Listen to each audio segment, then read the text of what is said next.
Welcome to California Now, a podcast produced by Visit California. I'm Satirius Johnson.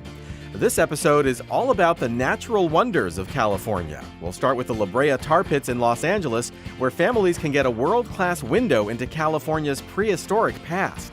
Mammoths, mastodons, giant ground sloths, American lions, camels, horses, bison.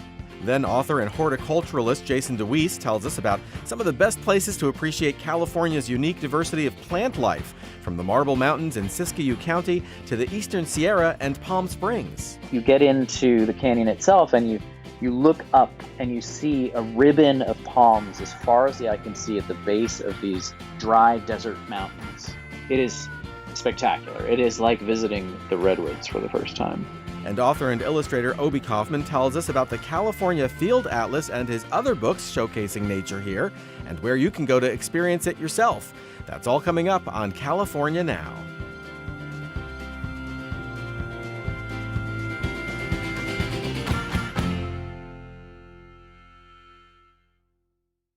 California is an amazing place to appreciate biodiversity, and as my next guest tells us, that's been true since prehistoric times.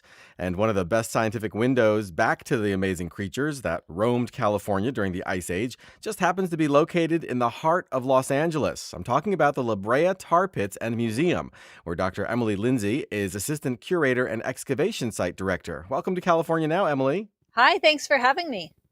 Sure. So let's start with something extremely basic. What is a tar pit, and what makes the Brea Tar Pits such an incredible place to study Ice Age animals? So that's a great question. So the oil beneath the Brea Tar Pits, where we about 1,000 feet underground, we've got something called the Salt Lake oil field. And because of all the tectonic activity we have in Los Angeles, we're very famous for our earthquakes. Sometimes these fissures or cracks open up and allow that oil to get kind of smushed up to the surface. And when those lighter hydrocarbons like gasoline and kerosene and such evaporate from the oil, what you're left with is this crude, sticky asphalt. And it is so sticky, in fact, that even just a few inches of that asphalt is enough to trap something as big as potentially a mammoth. And that's exactly what happened over about the last 50,000 years, right where our site is we were developing these periodic seeps, these periodic shallow puddles of asphalt, which sometimes would get covered by dust and leaves, or sometimes would get covered by shallow pools of water during the rainy seasons. And animals would occasionally wander into them and end up getting stuck. So it's an active paleontological site, right? I mean, visitors can watch the science actually happen in real time right in front of them. Yeah, so that's one of the remarkable things about our site is that, excavations are still ongoing, and they're ongoing in public view year round right out in our park. You can actually walk around the park and see our paleontologists digging up fossils that were trapped tens of thousands of years ago right in that very spot. Oh, that's really amazing. So what are some of the Ice Age animals that scientists are finding in the tar pits and I guess around the tar pits, and that folks can see when they come to visit? Well, so our most famous fossil, of course, are the sabre-toothed cats. That's the symbol of the Brea Tar Pits. It's also the state fossil of California, Smilodon fatalis. And we've found more than 2,000 of these individuals. It's not actually our most common large mammal fossil. Our most common one is the dire wolf, which, a lot of people think dire wolves are just something that existed in Game of Thrones, but they were real animals. And Brea Tar Pits is far and away the most famous place to study them. So, Emily, do you have any favorite animals that are on display at your facility? My favorite animal is hands down the giant ground sloth. And here's why. So of the animals that we have at our site, the mammoths, the mastodons, the horses, the camels, the bison, the big cats, the big dogs, like these are incredible animals. And it's tragic that they don't live in LA anymore, but you can still find them somewhere in the world, right? Like we still have lions, we still have elephants, we still have camels, somewhere on Earth. There is nothing anywhere on Earth that is even kind of like a giant ground sloth. In what way? Well, in that the only living relatives of that group are, 6 pounds and hang upside down in trees. There's nothing like a hippopotamus sized ground sloth with armor embedded in its skin. Now, I'd love to talk about time travel for a minute. How far back in time does this place let scientists look, and why is that a big deal? So that's a really great question. So, a lot of people, when they come to our site, they think that they're going to find dinosaurs, and they think that this is a site that's millions of years old. And it's not. It's only the last sort of infinitesimal slice of geologic time. So to put it in context, the big dinosaurs disappeared about 66 million years ago. And our fossil record starts a little bit over 50,000 years ago. So it's just incredibly recent to a paleontologist, but it is also the most important time in Earth's history for understanding what we're going through today. So the time period that our site covers, the last 50,000 years, that encompasses the last major episode of global warming when we were coming out of the Ice Age and into sort of the modern period that we call the Holocene. It encompasses the time when humans first arrived in North America. And it encompasses the most important extinction event of the entire Cenozoic, that's to say, of the entire last 66 million years, which is the disappearance of these large, iconic Ice Age mammals from almost every ecosystem on Earth, the African savanna being just about the only exception. So, what do we know about why everything became extinct? So that's a great question. So this has actually been one of the most important debates in both paleontology and archaeology over the last 70 years or so. And there's basically been two camps. So there's a group of people that think that these extinctions were a direct result of the climate changes that the world was going through as we came out of the last ice age. And then there's another group of scientists that look at sort of the pattern of human migrations around the world and say, no, these extinctions correlate really tightly with the arrival of humans on different continents. And probably it had something to do with, humans either directly hunting these animals to extinction or creating other changes on the landscape that led to their extinction. Yeah, I mean, it's really cool that the work that you're doing there at the Brea Tar Pits is actually contributing to the knowledge and the understanding of this huge question. Yeah, again, because we have such an incredible record, both of the large mammals that went extinct, but also of the ecosystem that they were living in, the plants and a lot of climate proxies that we can get both from the plants, from shells we find, from the bones and teeth of the animals themselves, are helping us to paint a really robust picture and probably one of the most complete pictures of the last days of these animals that we have anywhere on Earth. Let's turn now to the visitor experience. While the indoor museum has been closed because of the pandemic, and we hope it reopens soon, people can still go there and see the actual excavations outside whenever, right? That's true. Yeah. So that's one of the advantages of the fact that our site is in the middle of a public park. It's been open throughout the pandemic. It's a really important resource for people in the neighborhood. It's a an oasis of green space. It's a place where people come and they do their exercises and they walk their dogs and they bring their kids to play. And right in the middle of it all are these still active asphalt seeps. I mean, we've fenced them off now, so children and dogs don't get stuck in them. But Right. but they're right there, so you can see the seeps. The really remarkable thing about this site is that it's still active, right? Like you can see plants and sometimes insects, and unfortunately sometimes even birds, like still getting stuck in the asphalt. So you can see the way that this site has operated over the last 50,000 years to create and preserve this incredible fossil record. And then you can also see the area where our paleontologists are excavating the fossils and pulling them out of the ground and shipping them over to the lab to be cleaned and available for research and exhibition. So, who's the typical La Brea Tar Pits visitor, or is there such a thing? I don't know that there's a typical visitor. It is a place that a lot of Los Angeles schools come on field trips. So certainly we have a lot of students that come and visit our site because it's such an incredible place to be able to visit. It's also, it's a world famous site. It's arguably the most famous paleontological site in the world. And so we, of course, get a lot of national and international visitors. But it's also beloved by a lot of members of the community because of the uniqueness of the place and its location in this sort of important public park where there's often events going on. So it's hard to say who would be the typical visitor, but I think it's got something to offer for a lot of different people. Yeah, I mean, it seems super accessible. Like you don't really have to know a lot about science to get why it's so cool. It's a tale of death and disaster, but also the excitement of these enormous animals that used to live right here.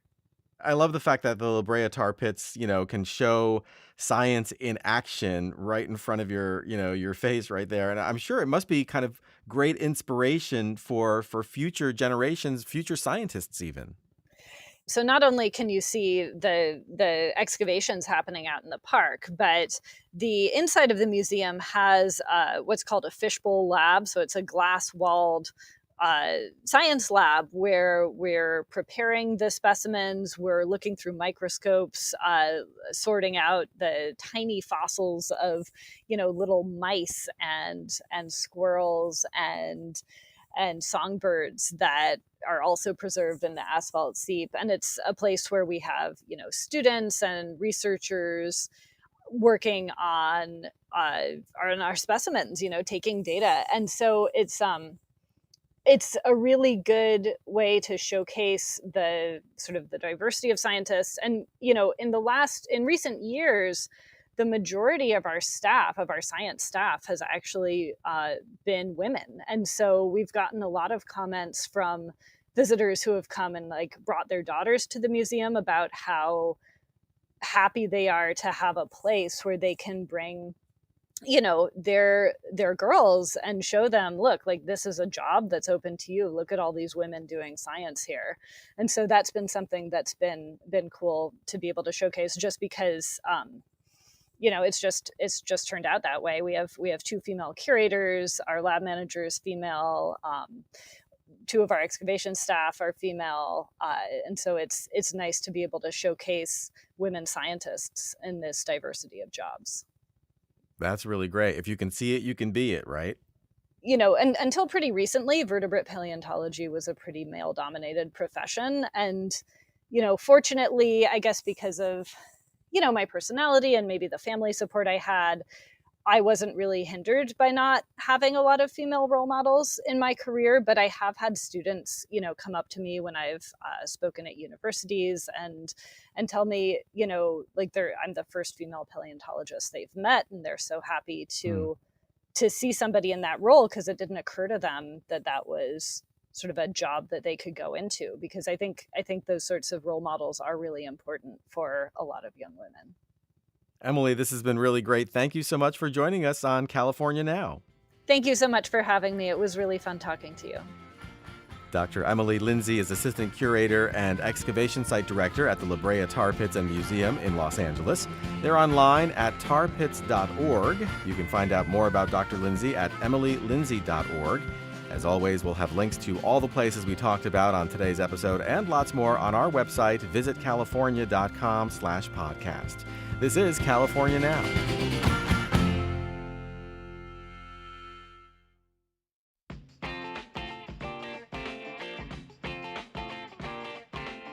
Working on this podcast, one thing that continually blows me away is California's abundance when it comes to farms, orchards, and vineyards. All of this delicious bounty and so much more can be found in the state's Central Valley region.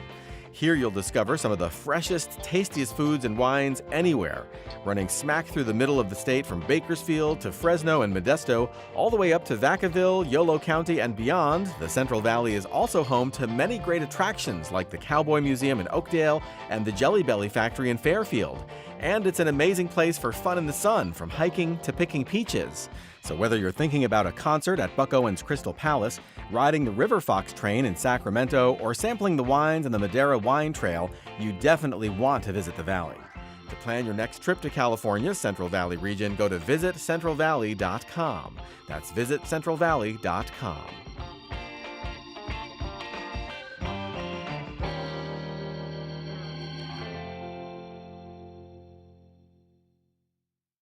From redwoods to palm trees and wildflower blooms to cactuses, California is a botanical wonderland.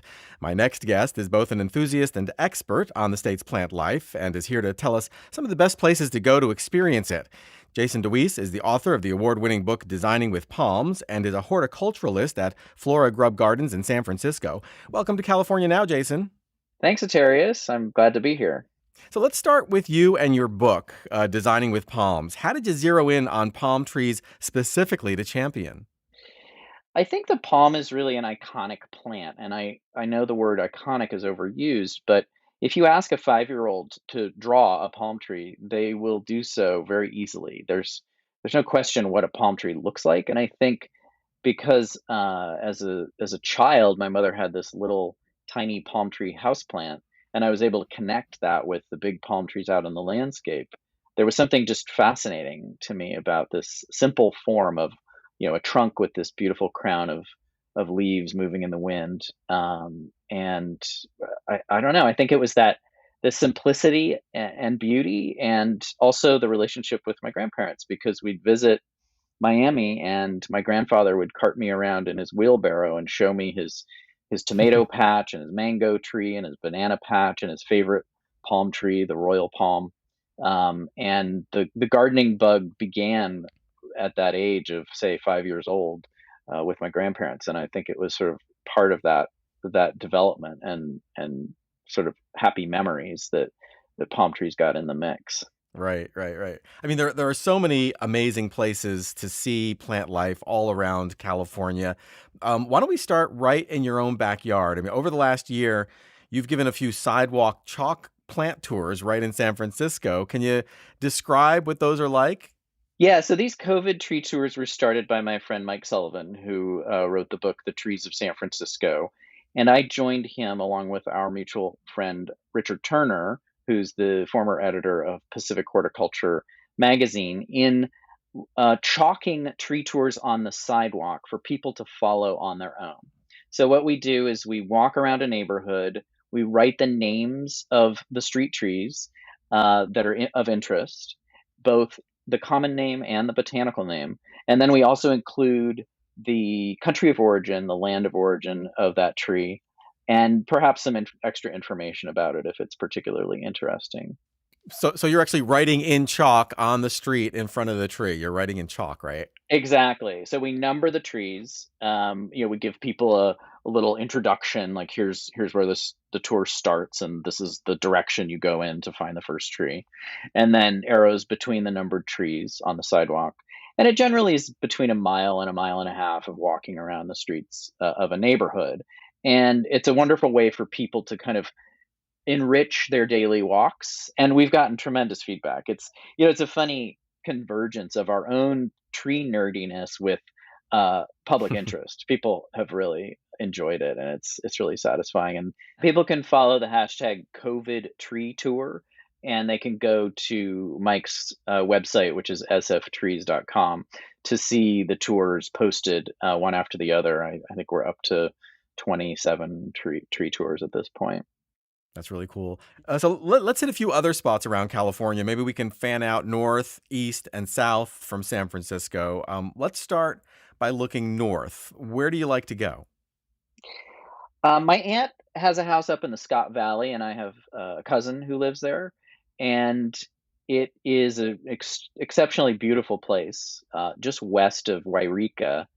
So if you drive up Interstate 5, you pop over the mountain into this beautiful Scott Valley. And surrounding the Scott Valley are a series of mountains, the most prominent of which are the Marble Mountains, that have really amazing flora. You can see everything from the blooming California native dogwood to a unique type of conifer that's called the weeping spruce.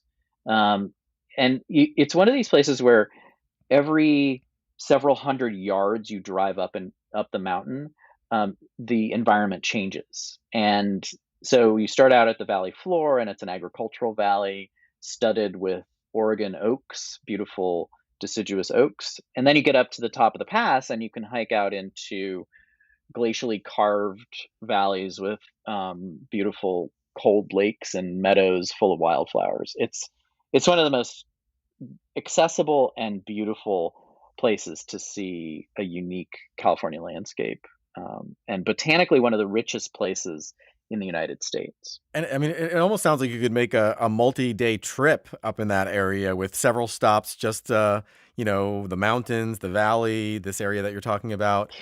It is just mind blowing to drive up there just beginning in Redding. Let's say you're on Interstate 5. Driving north, you go over Shasta Lake, which is really beautiful and fascinating. And then, all above you is looming Mount Shasta, which is the largest of all the Cascade volcanoes, covered in glaciers. And it's this solitary icy peak, in just crowning the Sacramento Valley. And so you drive right past it and into what's called the Shasta Valley, which is this desert-like landscape, quite unusual looking, and then over the mountain from Wairika into the Scott Valley. So that alone is worth doing. And then when you go to Etna, which is one of the little towns in the Scott Valley, there are resources for learning more about hiking around in the forest up there, and then there's actually pretty good signage when you go to the trailheads to see sort of what you're going to find. Right. Oh, that's really great. That sounds you planned out a perfect trip for us. It sounds like a nice long weekend. Yeah, it's amazing. And then the other part of it that you can extend that trip into. So east of Mount Shasta and the Shasta Valley area in Modoc County is Lava Beds National Monument, which is one of the treasures of California that nobody gets to see. I mean, it's very accessible, but it's remote. And so it's a place where there's an active volcano. It's probably going to erupt again in the next several hundred years or couple thousand years. And it's got an obsidian mountain on it. It's an amazing place. So let's go someplace east next, maybe the Eastern Sierra. Where should I go and why? Mono Lake is one of the gems of California and little known. Mono Lake is a desert lake directly east of Yosemite National Park. It is one of the most ancient lakes in North America. It has an internal drainage, meaning the water exits by evaporation only. It doesn't have an outflow. And so it's heavily saline, and it has a very strange ecology that's very rich. So it has only two animals that live in it. One is an insect and the other is a shrimp. And then it has these flocks of birds that feed on these insects and live on the islands in the lake. And to get there from San Francisco, you can drive directly through Yosemite National Park over Tioga Pass, which is a spectacular drive of its own. Nearby, you can go to Bishop and up into the White Mountains and see the oldest trees in the world, the bristlecone pines. So there's this sort of incredible array of beauty to be seen just in this little corridor to the east of Yosemite National Park. Now, you mentioned the oldest trees in the world. What do you mean by that? And I mean, how do we know? So the bristlecone pines up in the White Mountains, which are east of Bishop in Eastern California, have been measured with coring techniques, meaning drilling through the trunk to measure the rings in the tree. And they've been measured to be 4,000 years old, some of them, which is Wow. just an extraordinary. It's older than the giant sequoias in the Sierras. Hmm. And these are not majestic, big, giant trees. These are sort of barely hanging on to life up at high altitude in a desert mountain. Um, so Hmm. yeah, these are trees that have names like Methuselah because they're so old. Let's go south now. I mean, we touched on palm trees earlier when we discussed your book. So why not Palm Springs? What do we have to see there? So Palm Springs is at the base of the San Jacinto Mountains, and besides the amazing Palm Canyon and Thousand Palms Oasis, you can take the tram to 8,500 foot elevation in the San Jacinto Mountains and hike around in a conifer forest with unbelievable views out over the desert. And so you get this in, incredible contrast between the low desert and the high mountains of Southern California. Oh, the other place that's is a really exceptional resource and a really beautiful place is Joshua Tree National Park. So it has a really different feel from the low desert that Palm Springs is in. And it's where the Joshua tree lives, which is a type of yucca Hmm. that looks like something out of a Warner Brothers cartoon, like a Roadrunner cartoon, or out of a Dr. Seuss book. It's got these gawky branches with these spiky little dagger-shaped leaves at the tips, and then in the springtime, most of those branches are crowned with a beautiful cone of white flowers. So botanically, it's pretty fascinating. There's a place in Joshua Tree called Keys View, which is near the highest altitude there. I think it's about 5,000 feet above sea level. And not only does it offer a view that spans all the way down almost to Mexico, but it also gives you exposure to some of the different plants that grow up in that area. Right. Now, where can I go to experience the palm trees that give Palm Springs its name? There are two places right near Palm Springs that give Palm Springs its name. One is on the east side of town, about a half-hour drive out of downtown.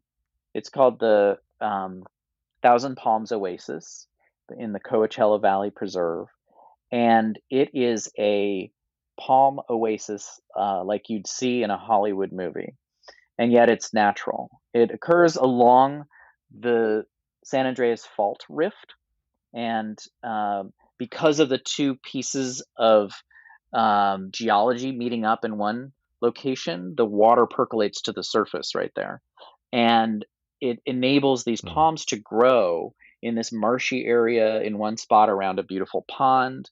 Um, and there are just hundreds and hundreds of these majestic palm trees. You walk around on a boardwalk through the marshy areas, and it's just exquisite. And then completely different almost right in Palm Springs, about a 10-minute drive out of Palm Springs, is the Indian Canyons Park. And the Cahuilla Indians keep a park open to the public for people to see the exceptional groves of the desert fan palm in the canyons there. And you get into the canyon itself, and you look up and you see a ribbon of palms as far as the eye can see at the base of these dry desert mountains. It is Hmm. spectacular. It is like visiting the redwoods for the first time. And a lot of people who go to Palm Springs don't even really realize that these natural sites are so easy to visit and so close. Well, Jason, this has really been great. Thank you so much for joining us on California Now. Thanks so much, Satarius. Jason Dewees is a horticulturalist at Flora Grub Gardens in San Francisco and is the author of the award-winning book Designing with Palms. He's on Instagram at Design with Palms. As always, we'll have links to all the places we talked about on today's episode and lots more on our website, visitcalifornia.com/podcast. This is California Now.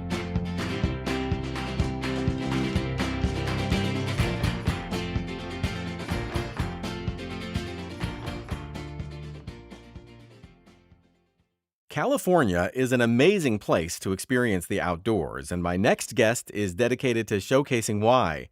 Obi Kaufmann is the author and illustrator of the California Field Atlas, an award-winning 2017 book that combines nature writing, watercolors, and a bunch of very cool maps. He's here to tell us about some of the many great ways to appreciate the jewel of biodiversity that is California. Welcome to California Now, Obi. Hey, all right. Thank you so much for having me, Satirius. It's a pleasure to be here. This is really great. I'm so happy that you're on our podcast today because I'd like to start by talking about the California Field Atlas, which won a number of awards and sold out several printings. What do you think made it such a success? I think that we are certainly within some kind of bottleneck. We're at some sort of crossroads, and more Californians are standing up for the leader that California can be in a global environmental movement towards reducing carbon emissions, towards protecting our biodiversity, and really seeing the treasure of California's natural world as one of these great superlatives across the entire biosphere of the planet. It is, for me, the real treasure of California, the real California gold, if you will, is our biodiversity, our natural world. And my books are all about that.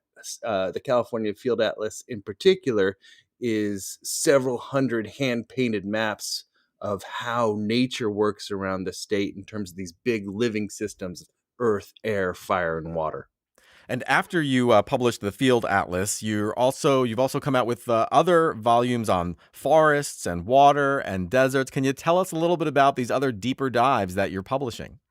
Oh, yeah, gladly. It's a lifelong project that I'm squishing into just about a decade of writing and painting like a maniac, drawing upon this lifetime of walking California, right?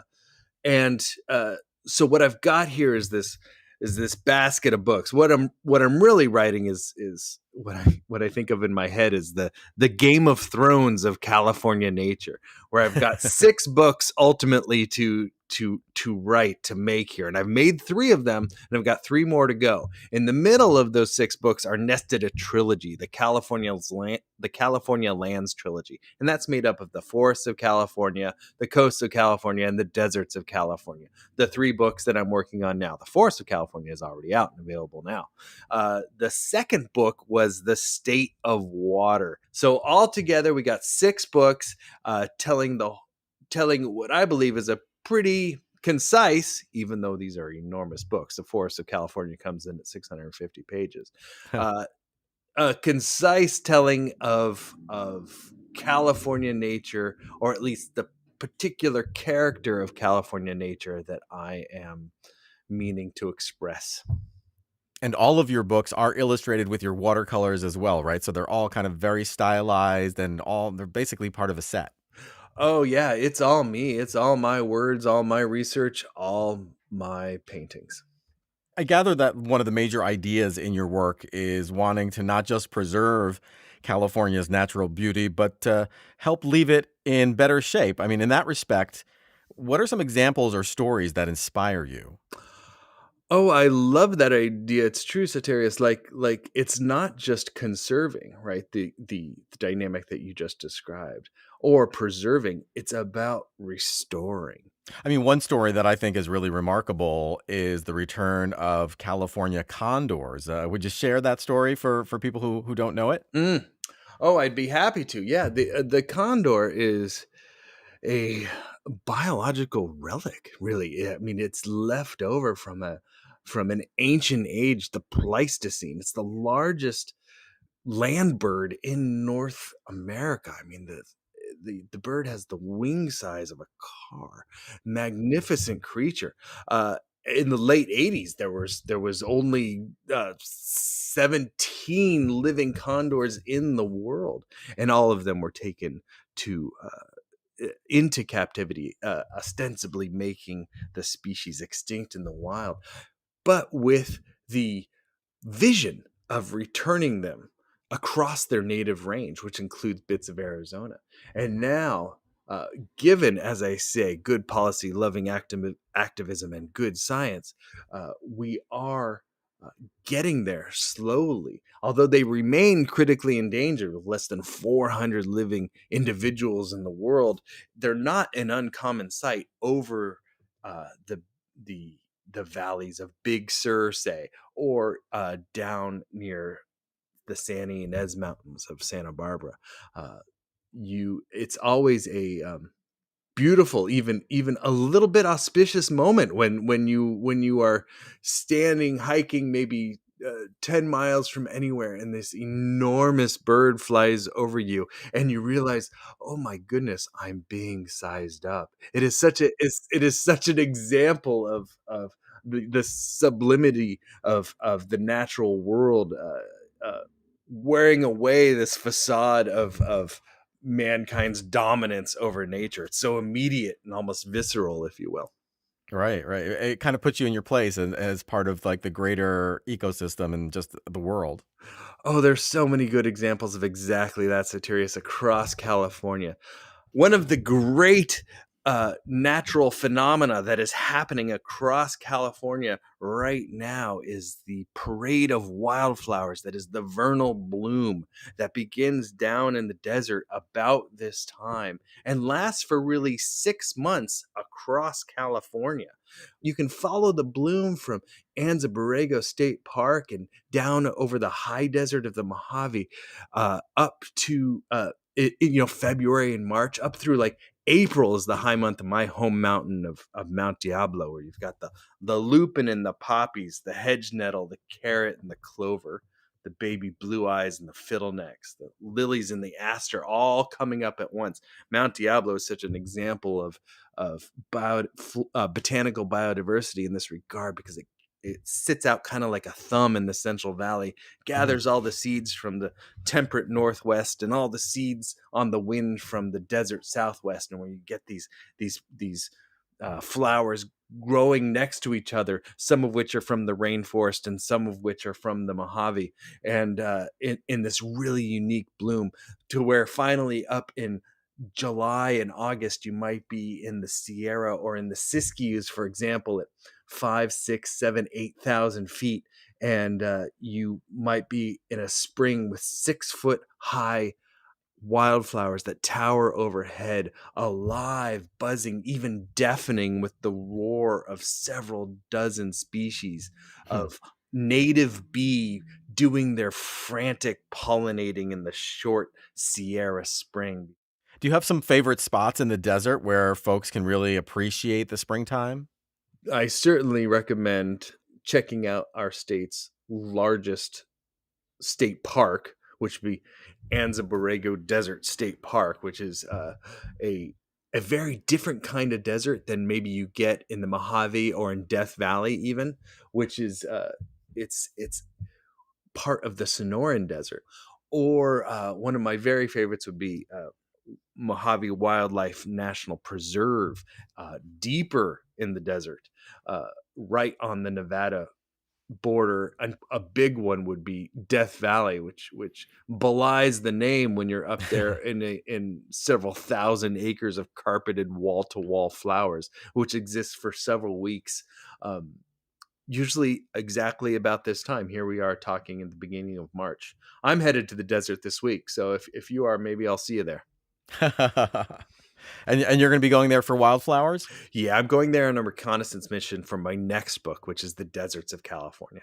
Oh, that's great. What's a good place to experience mountain wildflowers? In particular, one of my favorite places would be the Crystal Range west of Lake Tahoe, where at 7,000 feet, you get a real sense of why that mountain range is called that. When at sunset you can see the red light through the granite quartz along the ridgeline, and the place becomes prismatic in its effect. Obi, you have such, vivid descriptions and such a wealth of knowledge. It's amazing. So before we go, can you share one piece of advice for listeners looking to experience California's world? I would say get out and do it. We have such a wealth of accessibility to natural landscapes, and it's all still here. as you get out there, as you get to know these places, you can't help but fall in love.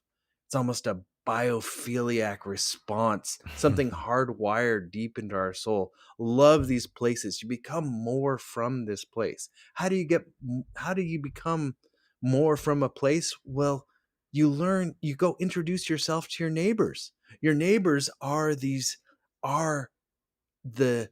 species, are the habitats, are the environments where all of this biodiversity takes place. Well, Obi, this has really been great. Thank you so much for joining us on California Now. Thank you so much for having me, Satirius. It's been such a good time. Obi Kaufmann is an author and illustrator of multiple books, including the California Field Atlas and the State of Water. You can find out more on his website, coyoteandthunder.com. His Instagram handle is @coyotethunder. You can order his books at californiafieldatlas.com. As always, we'll have links to all the places we talked about on today's episode and lots more on our website, visitcalifornia.com/podcast. This is California Now.